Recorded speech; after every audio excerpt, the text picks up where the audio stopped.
Oke, halo Halo Kak. assalamualaikum. Waalaikumsalam. Wah senang sekali ya. Alhamdulillah kita dapat bertemu saat ini, walau masih menggunakan media Zoom untuk meneruskan atau menindaklanjuti percakapan kita sebelumnya yang kita bahas di WA ya.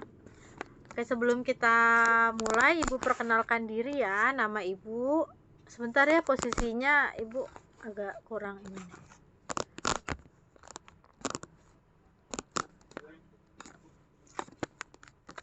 Perkenalkan, nama Ibu adalah Ibu Wahidatus. Ibu adalah guru BK di SMK Al-Mutadin Depok. Kamu Arum kan anak kelas 12? Iya Bu, saya Arum, anak kelas 12 yang bentar lagi lulus. Sebelumnya terima kasih Bu atas waktunya udah memberikan saya waktu mendengarkan saya Bu. Iya, sama-sama. Ini juga sudah menjadi bagian dari tanggung jawab Ibu, jadi kamu tidak perlu sungkan ya. Sebelumnya, apa kamu sudah pernah melakukan konseling dengan guru BK, khususnya entah di kelas 1 atau kelas 2 atau mungkin di SMP? Mungkin sudah pernah melakukan konseling? Belum sih Bu, ini pertama kalinya saya melakukan konseling dengan BK ya, dengan Ibu. Bagaimana nih kamu tiba-tiba bisa kepikiran untuk melakukan konseling dengan ibu? Sebelumnya saya diarahin sama wali kelas saya Bu karena nilai pelajaran saya menurun. Baik, kalau begitu, kenapa kamu sepertinya tegang sekali ya? Ya Bu, saya deg-degan banget dan Arum tidak perlu takut, hmm, karena teman-teman yang lain juga suka kok melakukan konseling dengan ibu, dan kadang-kadang datang ke ruangan BK di sekolah untuk sekedar bermain, berbincang dengan ibu. Datang ke ruangan BK dan berbicara dengan ibu kan bukan berarti mereka bermasalah loh. Tidak semua yang datang ke ruangan BK melakukan konseling dengan ibu itu adalah siswa-siswa yang bermasalah, siswa-siswa yang nakal, siswa-siswa yang pokoknya yang sering kasus lah gitu. Tidak semua. iya Bu, iya Bu. Jadi kamu tidak perlu takut dan ragu untuk berkonsultasi dengan ibu, karena ibu di sini kan sebagai konselor. Tugas ibu memberi layanan untuk membantu siswa menghadapi masalah atau sulit mengambil keputusan. Oh gitu ya Bu. Iya. Kalau menurut Arum, apa peranan konselor dan konseli dalam proses konseling? Kalau ibu boleh tahu. Menurut saya konselor itu tugasnya menyelesaikan masalah yang dihadapi oleh siswa ya Bu. Bener, nggak salah, bener gitu. Tapi sebenarnya yang kamu katakan itu keliru. Di sini ibu sebagai konselor berperan sebagai fasilitator dalam proses konseling yang membantu kamu, Arum, untuk menemukan jalan keluar dari permasalahan yang sedang Arum hadapi.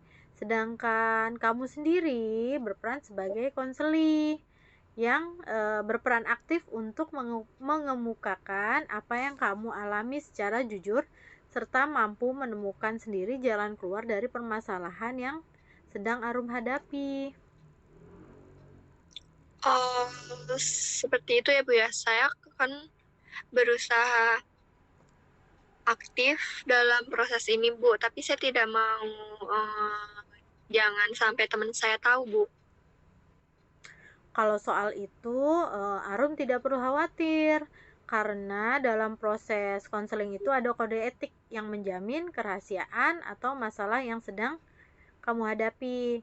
Jadi, Arum tidak perlu khawatir kalau ibu ini bisa menjamin pembicaraan ini tidak akan bocor atau diketahui oleh orang lain atau teman-teman Arum atau guru-guru yang Oh, lain juga. oh gitu ya Bu. Oke, sebelum kita memulai membahas permasalahanmu, Alangkah baiknya kita membuat kesepakatan waktu yang diperlukan untuk proses konseling ini.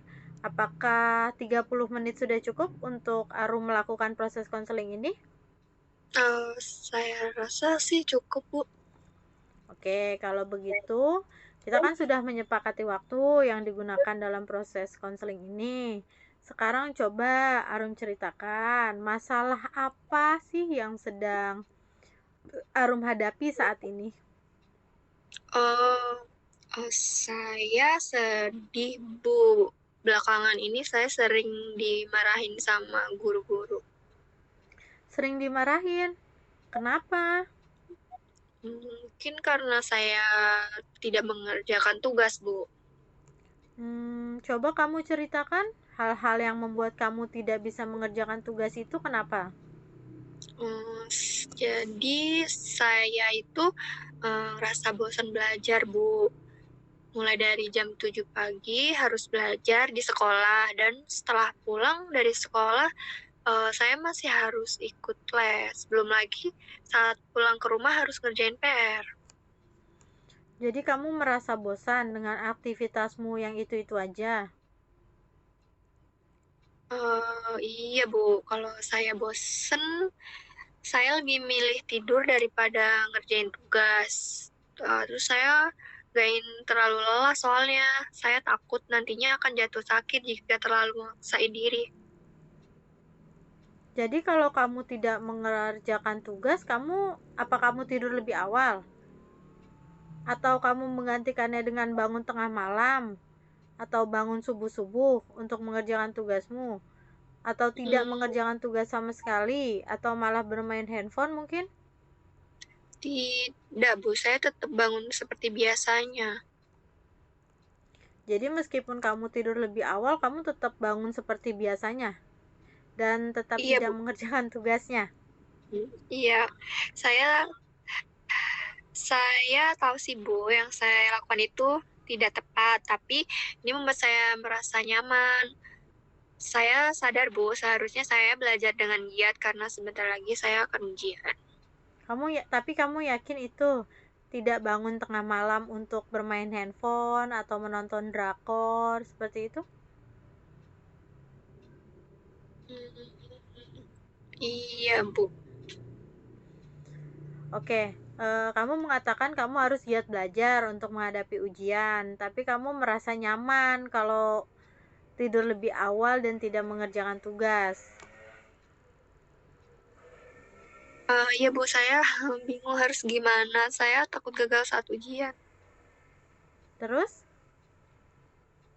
Saya butuh motivasi yang bisa membuat saya rajin belajar, Bu.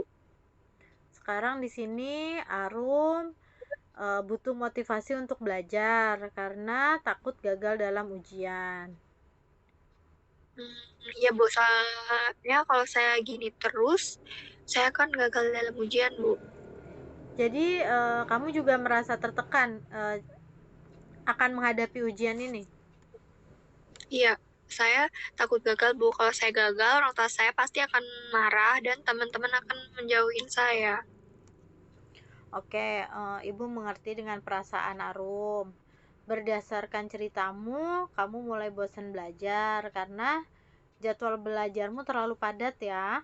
Namun kamu Iya, merasa takut gagal dalam ujian karena tidak harus eh, tidak tahu harus bagaimana gitu agar semangat lagi. Betul begitu?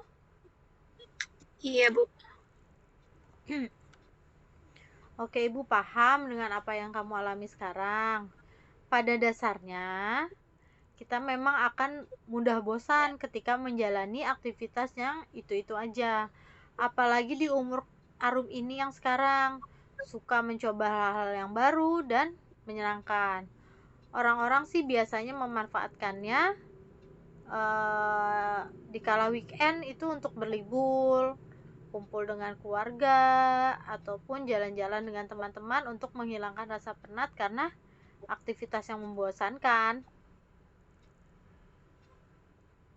Iya juga sih, Bu. Nah, sekarang coba Arum pikirkan, hal yang membuat Arum semangat apa? Ada nggak? Eh, Ada biasanya saya dengerin musik, terus jalan-jalan sama temen, atau enggak nonton bioskop. Nah, Arum sudah tahu hal yang membuat Arum jadi semangat. Jadi apa rencana Arum untuk menghilangkan kebosanan dalam belajar ini? Saya akan mengatur ulang jadwal belajar dengan baik, Bu. Merencanakan jalan-jalan bersama teman-teman saya saat weekend minimal 2 kali sebulan dan sekali mendengarkan musik kalau udah mulai bosan belajar. Bagus, kamu telah menemukan solusi yang ibu pikir sangat tepat. Dan apa Arum mau melakukannya dengan sungguh-sungguh?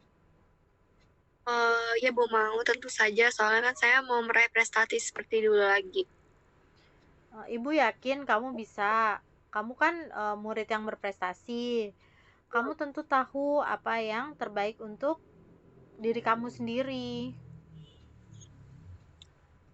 Baik Bu, saya senang sekali jika hal ini benar-benar bisa saya laksanakan dengan baik. Saya berjanji akan giat belajar agar bisa sukses dalam menghadapi ujian. Ibu sangat senang sekali mendengar antusiasmu itu ya. Nah, sekarang apa ada hal lain lagi yang ingin Arum sampaikan kepada ibu? Saya rasa sudah cukup sih Bu. Oke, sebenarnya waktu sih masih banyak ya.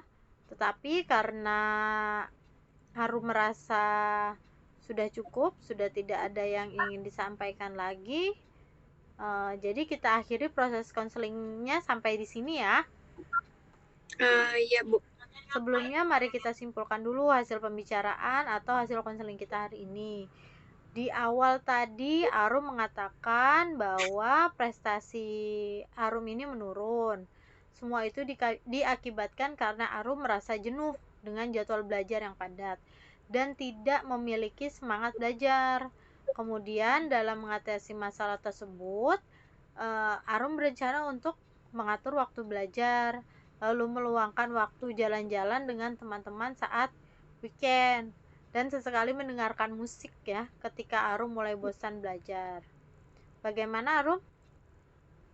Ya Bu, saya akan berusaha agar kejenuhan belajar yang saya rasakan sekarang ini bisa segera saya atasi dan dapat semangat kembali dalam belajar. Ibu senang sekali mendengarnya. Lalu bagaimana perasaan Arum sekarang setelah melakukan konseling Uh, ini? saya juga rasa senang dan lega sih Bu. Sekarang saya sudah tahu apa yang harus saya lakukan. Jadi setelah konseling ini berakhir, rencana yang akan Arum lakukan selanjutnya apa? Saya akan memulainya dengan mengatur ulang jadwal belajar, meluangkan waktu jalan-jalan saat weekend agar tidak bosan dengan rutinitas harian, dan sekali mendengarkan musik saat mulai bosan belajar, Bu. Bagus. Semoga Arum bisa bersungguh-sungguh dalam menjalankan rencana yang telah Arum buat sendiri ya. Nah, kalau begitu sesi konseling ini dapat kita akhiri. Dan Arum jangan sungkan lagi ya untuk WA atau main datang ke ruangan guru BK untuk menemui Ibu jika memiliki kesulitan. Baik, Bu. Terima kasih banyak atas apa yang udah Ibu sampaikan. Um, saya ngerasa senang dan lega. Sekarang saya udah tahu apa yang harus saya lakuin. Kalau begitu, saya informasi kembali ke kelas ya, Bu ya. Assalamualaikum. Waalaikumsalam.